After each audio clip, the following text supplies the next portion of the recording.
ആ രാജേഷ്, നമ്മൾ ചെക്കിൻ തന്നെ ഡിപ്പോസിറ്റ് ചെയ്യും കേട്ടോ. അതിൽ വേറെ മാറ്റമൊന്നും ഉണ്ടാവില്ല, എല്ലാം ക്ലിയർ ആണ്. ഓക്കെ. Excuse me sir. പറ സർ, ഇതാണ് എൻ്റെ റെസിഗ്നേഷൻ ലെറ്റർ. സർ, എനിക്കിവിടെ വർക്ക് ചെയ്യാൻ താല്പര്യമില്ല. അതെന്താ പെട്ടെന്ന്? സർ, എനിക്ക് സാലറി ഇൻക്രിമെന്റ് വേണം. എനിക്ക് 30% ഹൈക്ക് വേണം സർ. 32? സത്യം. Okay sir.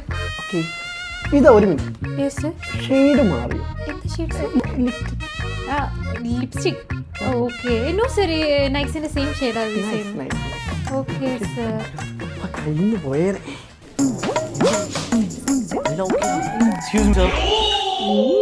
സർ, എനിക്ക് സാലറിയിൽ ഇൻക്രിമെന്റ് വേണം, അല്ലെങ്കിൽ ഇതാണ് സാർ എന്റെ റെസിഗ്നേഷൻ ലെറ്റർ.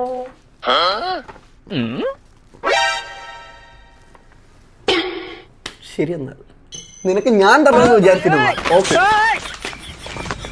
ഒന്നുകൂടി ഒന്ന് ആലോചിച്ചിട്ട് ഫിദയ്ക്ക് നിന്റെ സേവനത്തിന് പെരുത്തുന്നു. ഇനി ഈ കമ്പനിക്ക് നിന്നെ ആവശ്യമില്ല. സാർ ഒന്നും വേണ്ട പ്ലീസ്. കള്ള കാട്ടോടി മൈ തന്നെ പുറത്തായി. ഇതാ